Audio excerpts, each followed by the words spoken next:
¿cómo les va? Muy buenos días, bienvenidos a un nuevo Shalom Amia, como siempre aquí en la televisión pública hasta las 11 de la mañana. Tenemos un programa muy lindo que tiene absolutamente de todo. Vamos a estar jugando con la incógnita, como lo hacemos todos los domingos también. Y seguimos con la onda de las películas, así que ya se van a enterar con qué vamos a estar jugando y qué van a tener que adivinar. Más que adivinar, van a tener que responder correctamente. Así se dice a la pregunta de hoy. Y además vamos a estar hablando acerca de libros, porque en un ratito de El Paraíso Imperfecto, así que no se lo pueden perder y se van a enterar de qué se trata esta novela, que es la segunda de Mirta. De todo eso y de mucho más vamos a estar hablando a lo largo de este programa, que empieza de esta manera.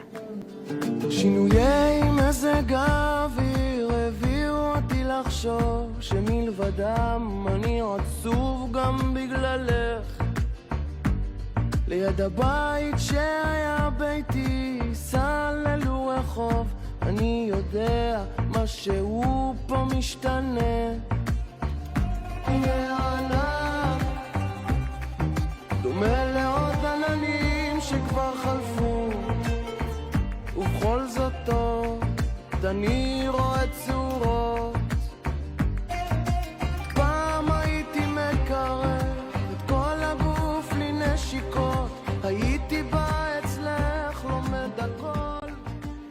Y ya vamos a empezar a jugar con la pregunta, con la incógnita de esta mañana. Antes, si me dejan, le quiero mandar un beso muy especial a mi hermana Lara, que hoy, 7 de mayo, está cumpliendo años. No nos vamos a encontrar hoy porque Lara vive en otro país, está muy lejos, pero sí en un ratito vamos a hablar para saludarla y para desearle un muy buen año, así que un beso grande para ella. Y ahora sí, entonces, la primera de las pistas de esta mañana, que tiene que ver, como les decíamos, con el cine, con una película. Vamos a ver un fragmento. ¿Será soltero? A lo mejor sí, a lo mejor no. Últimamente me está doliendo mucho la cabeza. Vas a tener que ir a visitarlo pronto. Como decía mi madre, más vale sinvergüenza conocido que rabino por conocer. ¿A qué película corresponde esta escena? Pero viene con opciones. Hoy parece que la producción está un poco más buena que la semana pasada, que ahí nos dejó solos. Se trata de Los Gauchos Judíos, de Esperando la Carroza o de Aquellos Años Locos. Ahí tenemos entonces las opciones. Si quieren nos pueden decir la 1, la 2 o la 3, o nos escriben el nombre de la película que ustedes creen que corresponde esta escena. Y obviamente viene la segunda pista, la segunda ayudita, en un ratito nada más.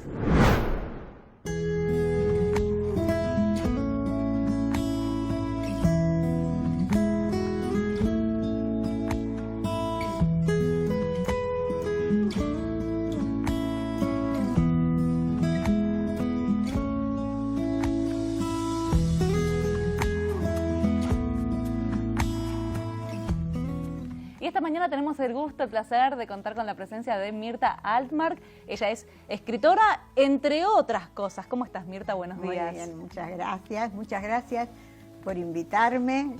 La verdad que nunca he estado en un set, así que un poco nerviosa. No, no, vamos a estar muy bien, Mirta.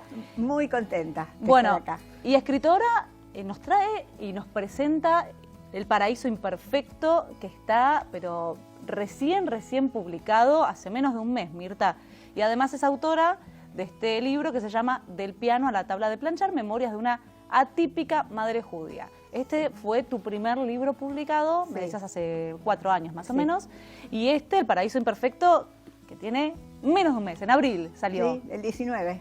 El 19. Bueno, primero, ¿por qué El Paraíso Imperfecto? No sé si me querés empezar a contar acerca de esta novela, acerca de Eigel, que es la protagonista. Adela, yo te cuento que lo leí, me lo devoré prácticamente. El libro es hermoso, es precioso. Gracias. Felicitaciones. Gracias.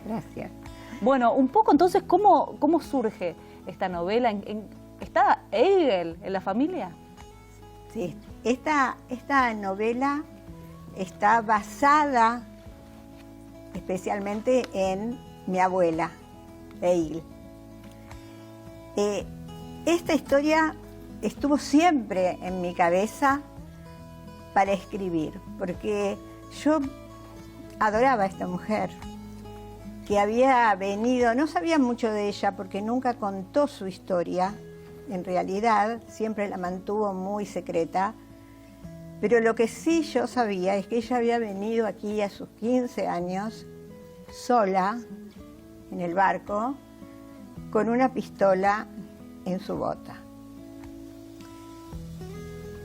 Y para una niña, para una joven, hasta para una mujer, yo siempre pensaba cómo había sido, ¿no? Cómo había llegado a hacer esa travesía enorme, viajar solita a este país. Y fui recabando recuerdos, pero eran mis propios recuerdos, como conversaciones en la familia, que se decían, pero contar la historia nunca se contaba. Claro.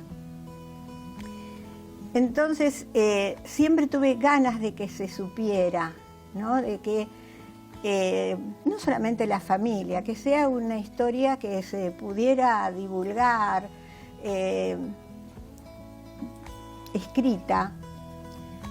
Y siempre me gustó escribir, pero siempre estuve muy ocupada en mi vida con trabajo y la familia, ¿no? Y entonces siempre estaba en una especie de torbellino, entonces no había tiempo para sentarse.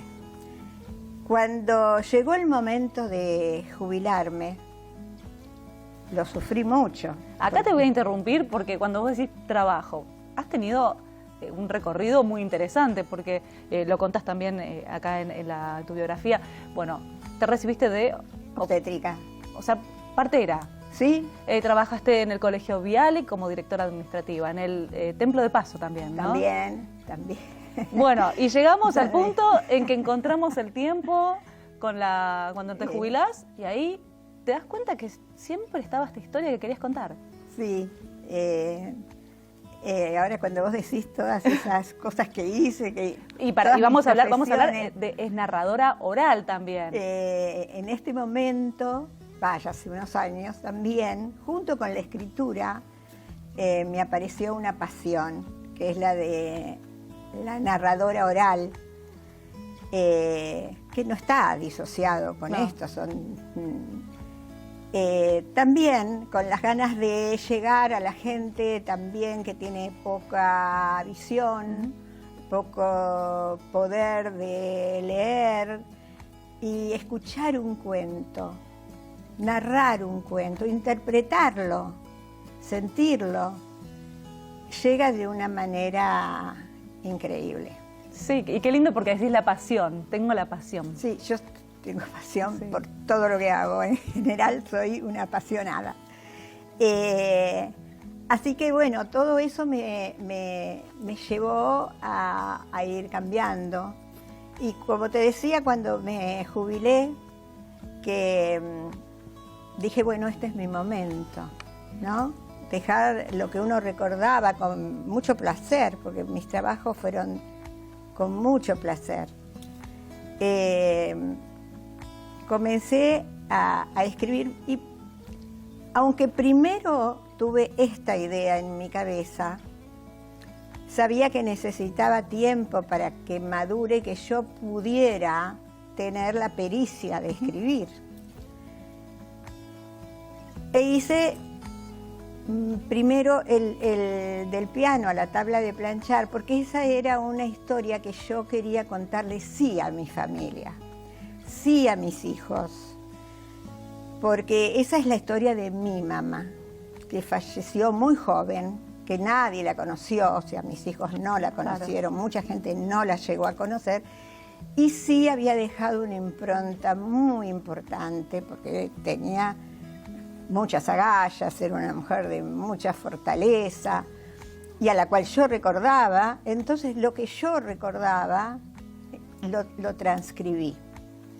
Entonces esa sí es una memoria, y yo pude explayarme y conocer bien esa historia. Claro.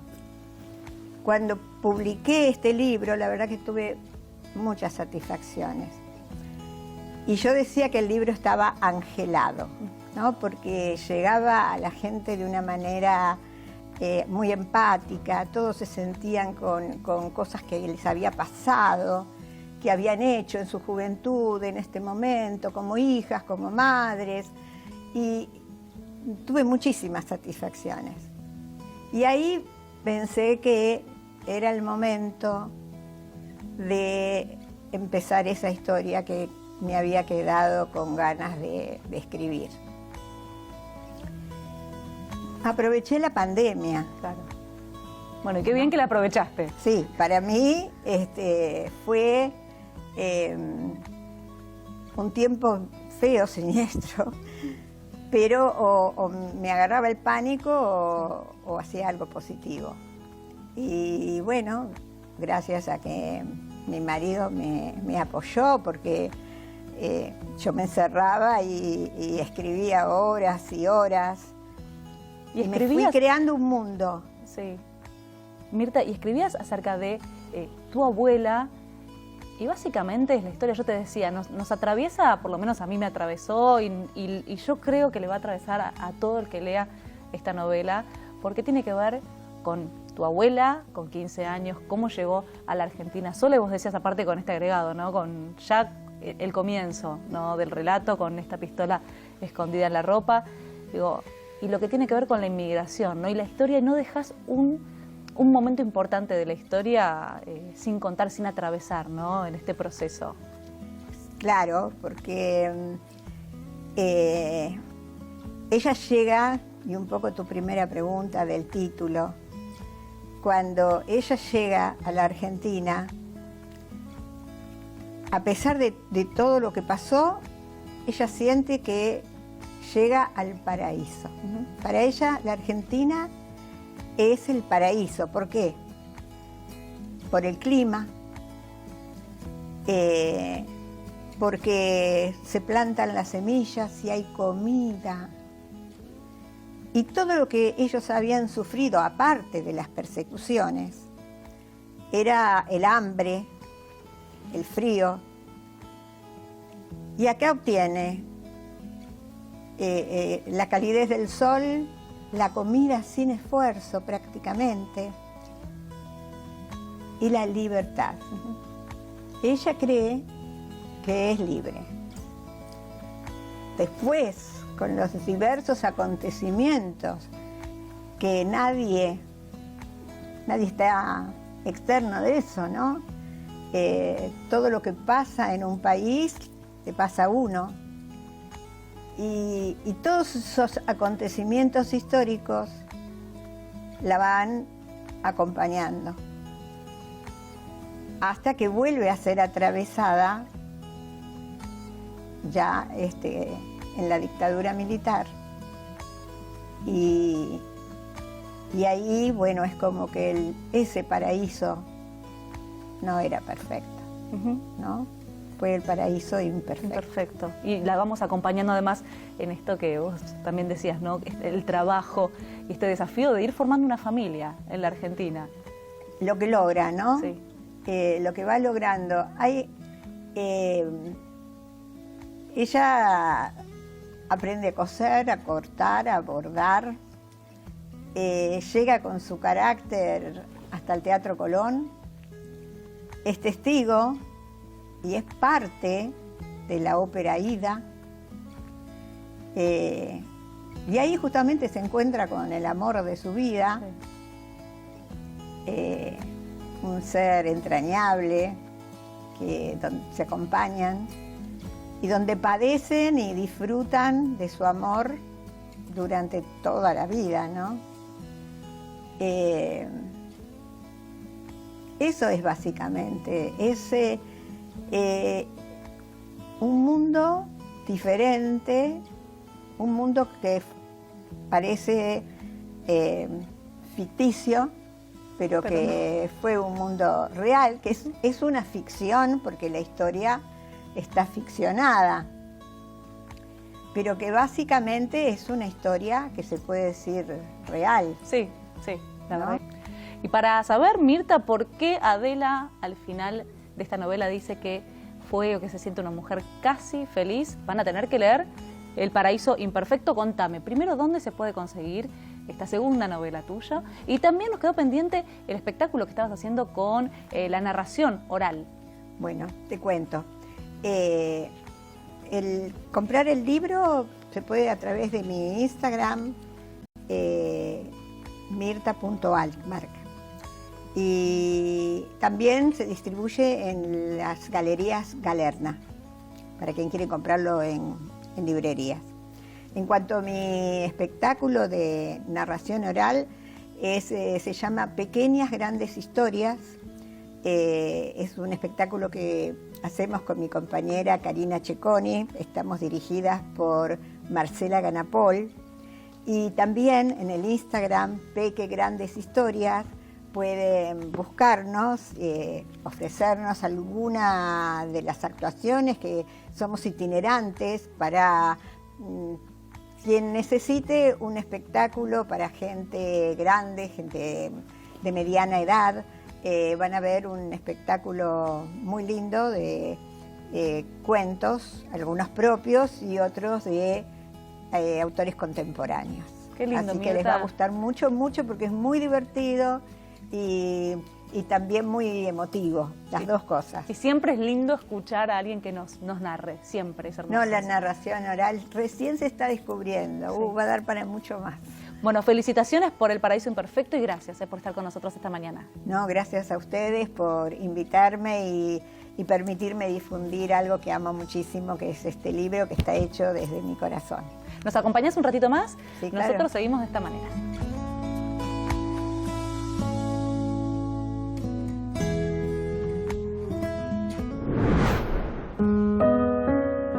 AMIA, la Sociedad Hebraica Argentina y la Asociación de Familiares de Desaparecidos Judíos organizaron el domingo 30 de abril un acto en homenaje a los socios y colaboradores del club que fueron víctimas del terrorismo de Estado durante la última dictadura militar. En el encuentro se descubrió una obra artística y una placa conmemorativa con los nombres de las víctimas vinculadas con Hebraica que fueron desaparecidas. Esta acción forma parte del proyecto La Presencia de la Ausencia, que tiene como objetivo visibilizar a las víctimas del terrorismo de Estado, que eran integrantes de instituciones judías sociodeportivas. De esta forma, AMIA, junto a la Asociación de Familiares de Desaparecidos Judíos, dan comienzo a esta iniciativa, que tendrá continuidad. Seguimos avanzando esta mañana hasta las 11 aquí en la televisión pública y es momento de contarles acerca de los artistas que nos acompañan hoy. Y es una canción, un clásico de Shlomo Artzi, y en este caso que está interpretado por Benaya Barabi junto con la Orquesta Andaluza de Ashdod. El tema se llama Cambios de Aire.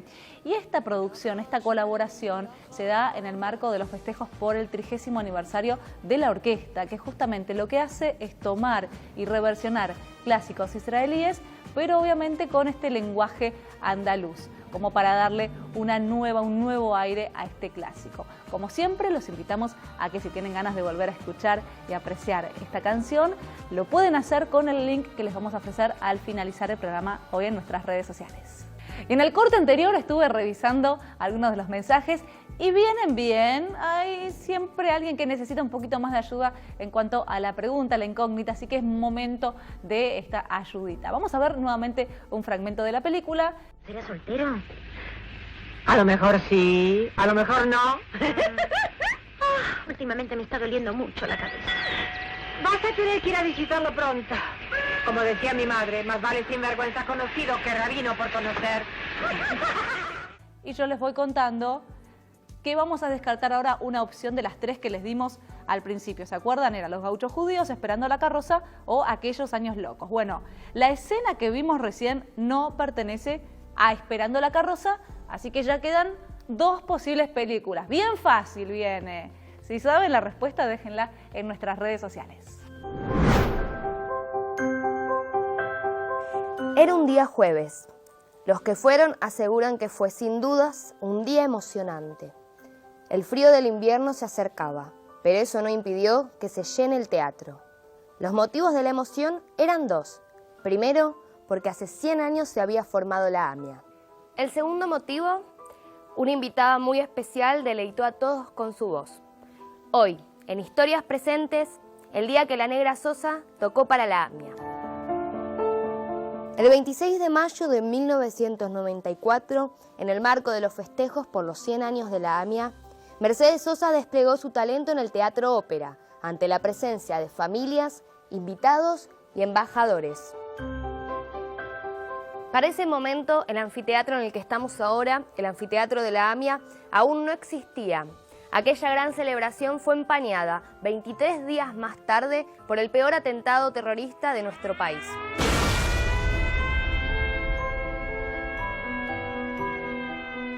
A 13 años de la muerte de Mercedes Sosa, su legado sigue vigente.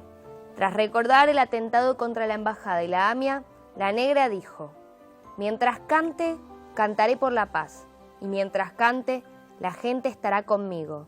Lo siento, y es una inmensa responsabilidad que asumo». Gracias a la vida que me ha dado tanto, me ha dado el sonido y el abecedario con las palabras que pienso y declaro. Madre, amigo, hermano y luz alumbrando la ruta del alma del que estoy amando.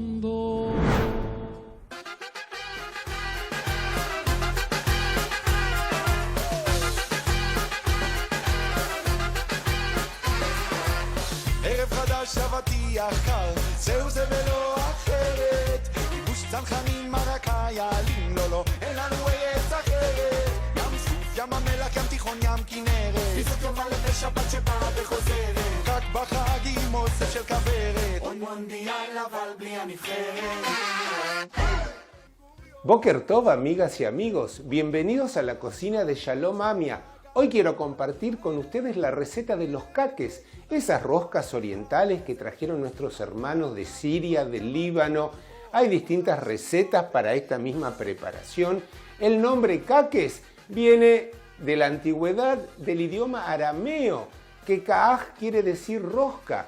En Israel le dicen beigalaj.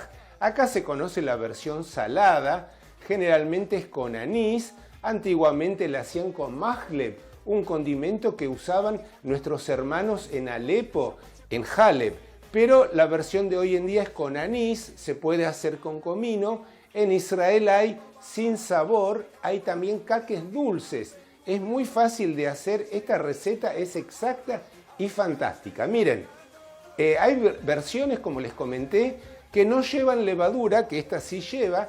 Hay algunas versiones que llevan polvo para hornear o incluso con alcohol. Acá yo tengo agua, la cantidad que enseguida les voy a pasar la receta. Levadura fresca, a ver, toda la levadura acá. Lo voy a disolver muy bien y voy a preparar mientras tanto los ingredientes secos. Acá tengo harina blanca de 4 ceros tamizada previamente. Primero los ingredientes secos. La sal, porque la gracia de los caques también es que sean saladitos. Las semillas de sésamo lleva por fuera y lleva por dentro. Las que voy a poner adentro están tostadas en una sartén limpia y seca, con mucho cuidado. La voy tostando para que suelte bien su sabor. Como no tengo mahleb, se consigue en Argentina mahleb en algunos locales que venden productos kasher o productos de Medio Oriente, pero en lugar de anís voy a hacer la versión con comino. Acá tengo comino molido. Y esto lo voy a mezclar muy bien. Ahora le vamos a agregar la margarina, puede estar derretida o puede estar a temperatura ambiente, el aceite, y voy a formar unas migajas, unas miguitas con todos estos ingredientes antes de unir todo con la levadura y el líquido que lleva esta masa. Como les comenté, primero tengo que mezclar bien la margarina derretida, el aceite, la harina con todos los condimentos y por último uno todo con el líquido que aproveché para disolver la levadura. Y formamos una masa bien lisa, una masa que no se pega a las manos por la cantidad de materia grasa que tiene. Ahí está, ¿ven? Esto se va uniendo hasta que queda un bollito que ya les muestro. Bueno, una vez que están unidos todos los ingredientes, miren la textura que se logra, no se pega a las manos, es una masa moldeable, huele riquísimo con el sésamo tostado, el poquito de comino, pero pueden ponerle semillas de anís, Si consiguen Maglev también o solamente con sal, queda muy sabrosa porque la masa, la textura de la masa, que es muy crujiente. Bueno, y ahora viene la parte más importante de darle forma a los caques, a nuestras rosquitas. Es muy fácil. Ya de ahora les digo que es muy importante que queden finitos. Tenemos que hacer cordones que no sean el diámetro más grueso que un lápiz. Ya se los muestro. Bueno, vamos tomando pequeñas porciones de masa. Les conviene hacer de a poquito porque es mucho más fácil estirar.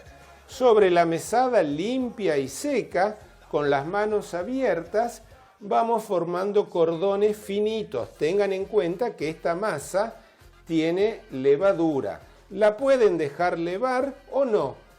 Es lo mismo, igual va a terminar de levar en el horno. Tiene que ser finito porque si no, no van a quedar crujientes, que esa es la gracia de los caques. Así, bien finito, bien finito. Y después, en lugar de pincelar uno por uno, miren la técnica que voy a utilizar. Primero acá tengo la chapa con apenitas de aceite. Una vez que logramos el cordón bien finito, miren cómo los voy a cerrar. Encima una punta sobre la otra, presiono y corto. Una punta sobre la otra, presiono y corto. Pueden hacer caques más grandes, pueden hacer caques más pequeños. Una vez que tenemos todos los caques ya formados, acá tengo un poquito de huevo batido, acá tengo semillas de sésamo común sin tostar. Apenas los sumerjo, los embadurno con el sésamo y acá tenemos ya nuestro primer caque. Al tener tanto sésamo, esto va a quedar delicioso. También se puede sin pasar por el huevo, solamente con la humedad de la masa, miren, ven, queda adherido. Pero con el huevo nos asegura que después del horno no va a caer nada de sésamo. Y mientras tanto voy encendiendo el horno a 180 grados y lo voy a cocinar aproximadamente 40 minutos.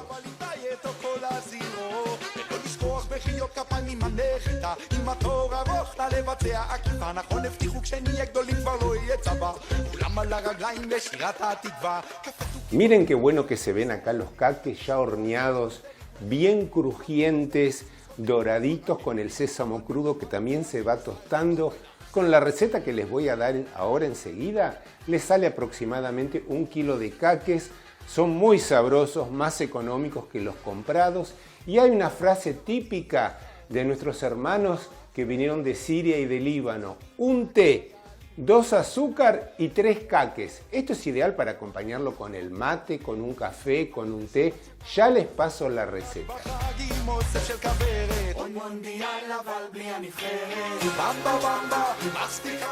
Para preparar estos tradicionales caques de la cocina judía sefaradí de Medio Oriente, vamos a utilizar 600 gramos de harina tamizada previamente, 200 gramos de margarina derretida, 40 gramos de levadura fresca, 50 centímetros cúbicos de aceite común, 200 centímetros cúbicos de agua fría y 50 gramos de semillas de sésamo para la masa que yo las tosté previamente. Y todo con un poquito de sal, una cucharada de sal y el condimento que consigan, puede ser anís, comino o Maglev. Después para la superficie, el huevo batido para pincelarlos y semillas de sésamo para cubrir. El horno tiene que estar moderado, así se van secando por dentro y quedan bien crujientes. No dejen de hacerlo, que esto es un manjar.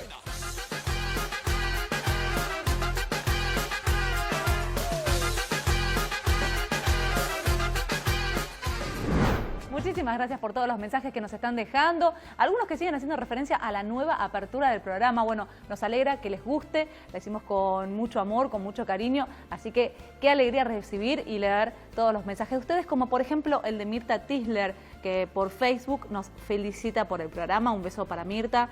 Teresa Susana Echeves nos ve desde Gualeguay, en Entre Ríos, siempre, dice, y esperando las recetas y las comidas de Nelson. Nosotros también, Teresa, te cuento. Esther Lewix nos presenta a su nieto Hanoj, ay, sí, nos mandó una foto precioso. Felicitaciones, Esther, para toda la familia. Y María Silvina Mercedes dice manjar a las recetas de Nelson, que también las sigue. Ustedes saben que después viene la receta, el paso a paso, bien explicado. Tienen que ir deslizando hacia la derecha en el Instagram del programa para ahí ver todos los pasos y además los ingredientes de lo que va presentándonos Nelson todos los domingos. Y ahora, aquí en Yalomamia, viene el informe central y vamos a estar, atención, todos los de Villa Clara, porque vamos a estar conociendo los detalles acerca de esta comunidad tan linda de nuestro país.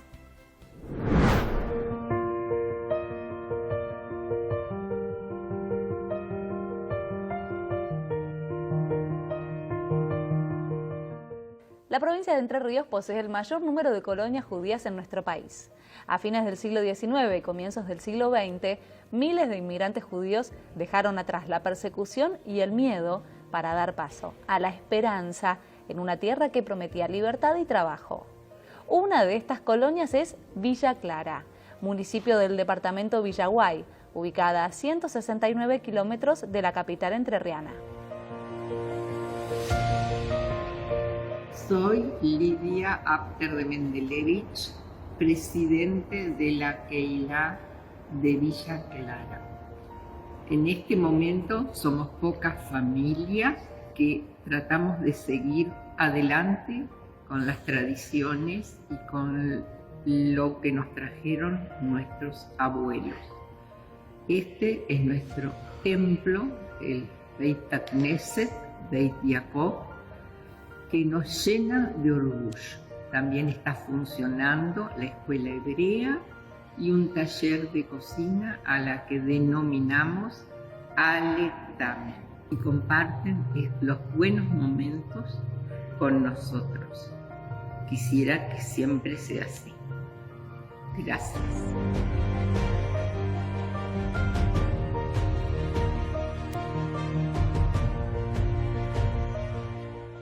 La Jewish Colonization Association, creada por el barón Mauricio de Hirsch, posibilitó que se sentaran las bases de la colonización judía en la Argentina, fundamentada en un proyecto agrícola que se desarrolló en distintas provincias de ese país. Esta iniciativa dio lugar a la fundación de decenas de pueblos como Villa Clara, cuna de la inmigración judía y destino para quienes quieren conocer más sobre la historia del pueblo judío y su aporte al desarrollo de nuestro país.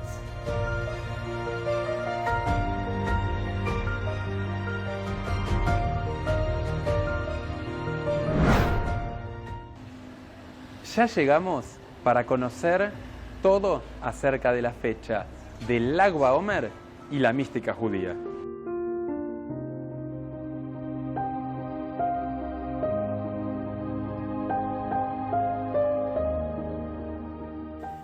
Y ahora sí, estamos junto a el Rab Osher Farkash, director espiritual de la Yeshivá, de la Academia Rabínica de Chabad Lubavitch acá en Argentina.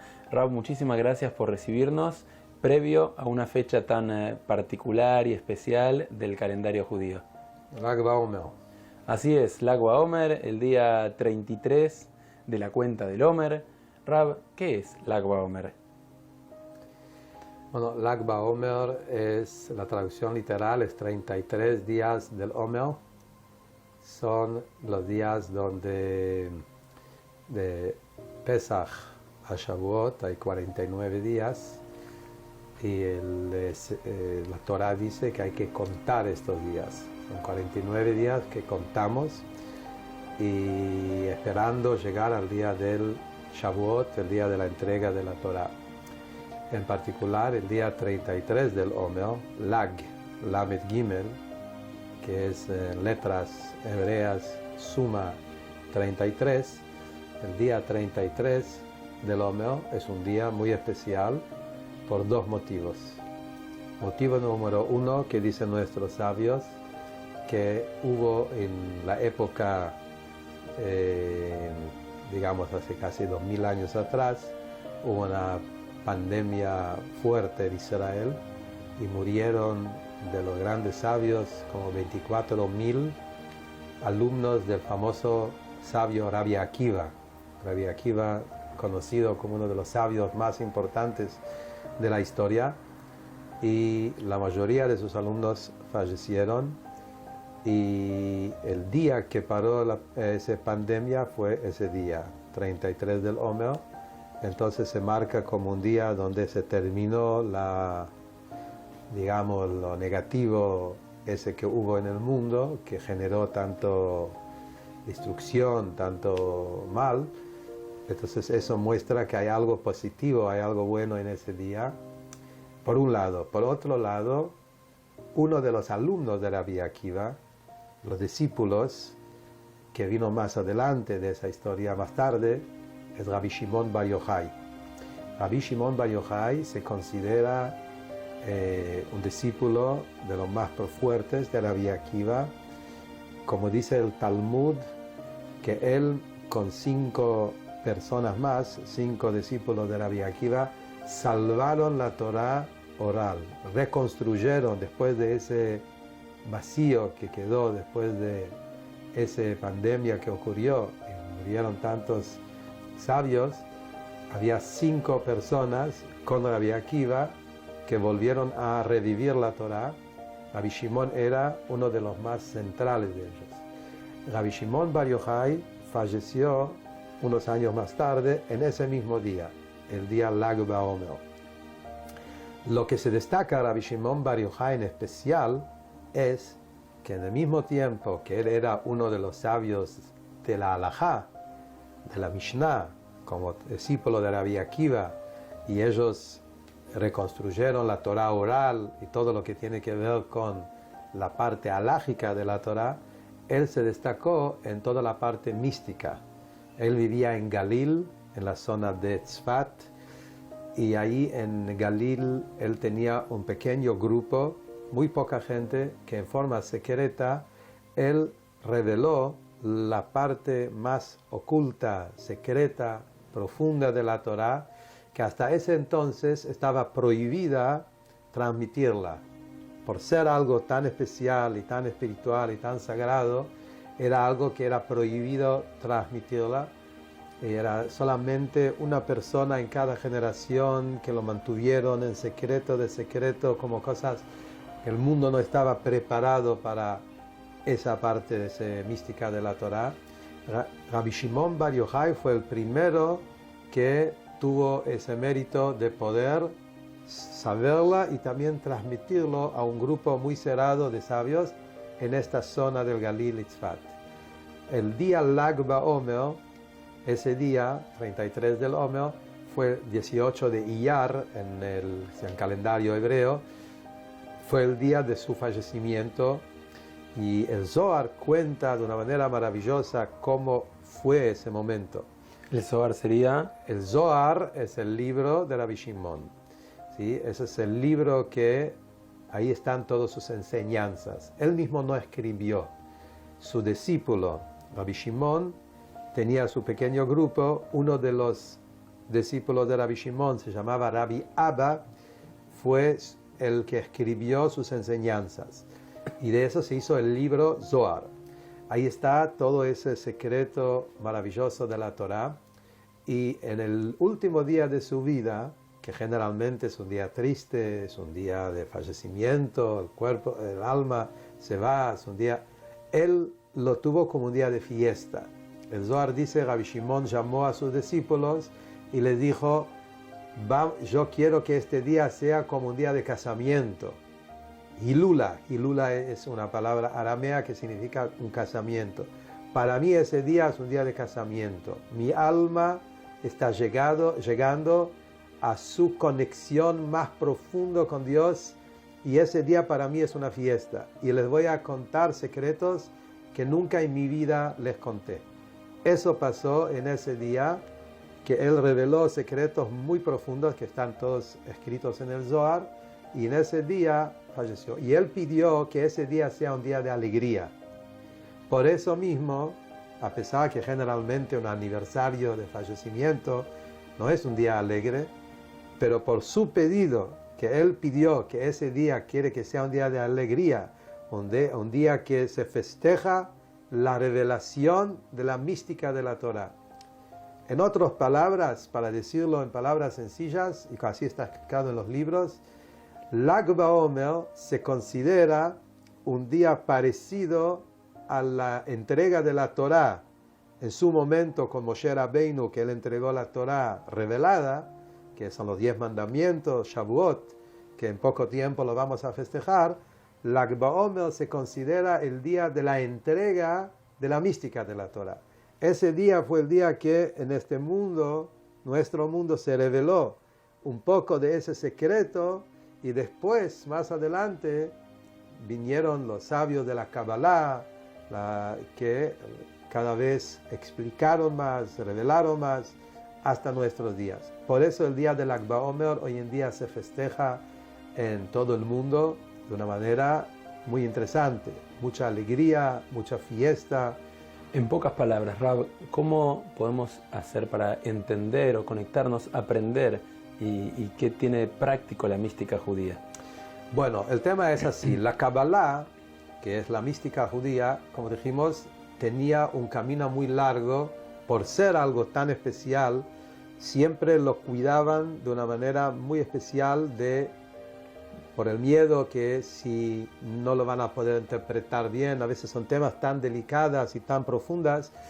Duró mucho tiempo hasta que el tema de la Kabbalah y la mística judía fue, digamos, acercándose a la gente de nuestra época que lo podemos estudiar. El Baal Shem Tov, el fundador del Hasidismo, prácticamente tomó la mística de Rabbi Shimon Bar Yochai, la Kabbalah, la mística de Rabbi Shimon y de la Arizal, y lo transformó, lo encaminó a una práctica de vida, algo que uno lo puede estudiar y entender, por lo menos lo que se puede entender para gente común como nosotros, y a la vez también enseñanzas de vida, cómo podemos tomar de eso enseñanzas de vida, cómo la persona puede tener alegría, fe, confianza, diferentes obstáculos, y justamente como el mundo está cada vez más confuso y hay más oscuridad y más falta de claridad en el mundo, el estudio de la Kabbalah, especialmente como fue trabajado y revelado a través del Baal Shem Tov y después también de toda la línea de Hasidut, tomar esas profundidades y eso llevarlo de una manera que la persona lo puede entender, profundizarse y hasta vivir con eso en el día a día, en las cosas cotidianas de todos los días. Puedo, digamos, para decir algunas cosas muy concretas, creo que hoy en día,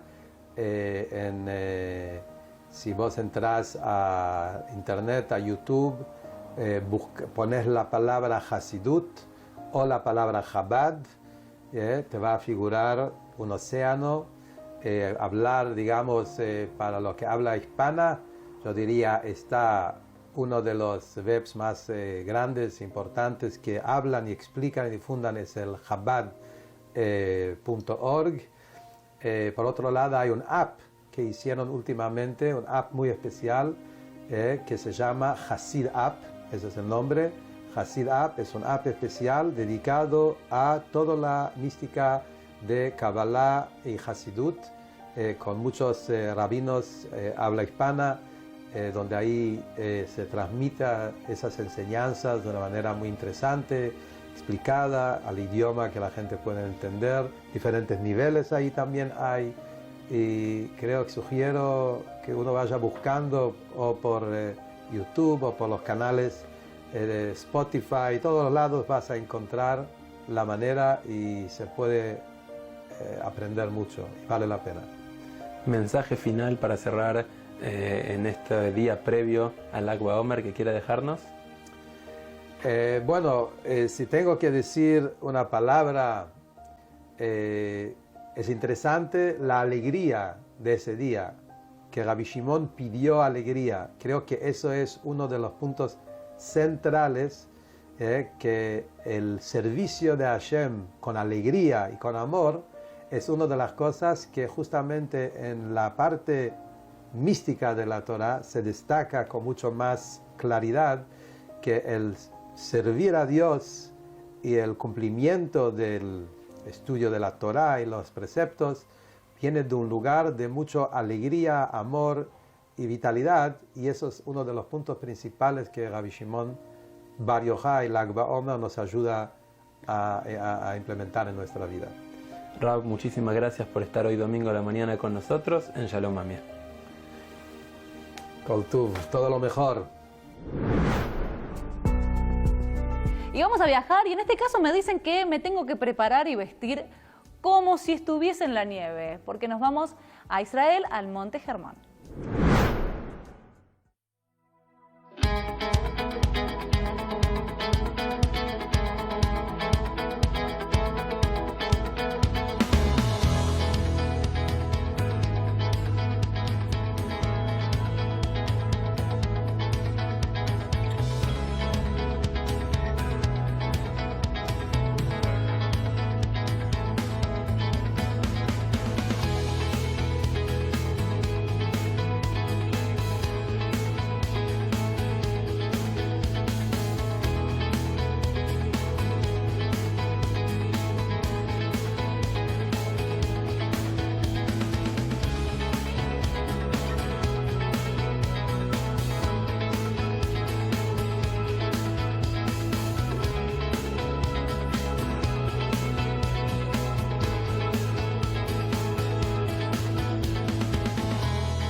Y estamos llegando al final del programa de hoy, pero antes tenemos que conocer la respuesta a la pregunta. Seguimos jugando con el cine argentino, y en este caso la respuesta es Los Gauchos Judíos. Es esta película de Juan José Fusid, que se estrenó en el año 1974, basada en el libro de Alberto Gerchunov. Protagonizada por Pepe Soriano, por Dora Baret y por Víctor Laplace, y con la participación de la genial China Zorrilla. Una película que recorre los orígenes de la vida judía en Argentina, recreando la llegada de un grupo de inmigrantes judíos que, huyendo de la persecución de la Rusia zarista, establecieron las primeras colonias hebreas en la provincia de Entre Ríos. Una película, la verdad, preciosa. Me imagino que todos ustedes la vieron, y los que no, vean la forma de poder apreciarla y disfrutarla. Y ahora sí, hemos llegado al final. Ya está, no nos queda más tiempo. Muchísimas gracias por habernos acompañado. Como siempre, los invitamos a que se queden aquí en la televisión pública. Nosotros nos reencontramos el próximo domingo a las 10 de la mañana. Gracias y que tengan una hermosa semana. Shavuot.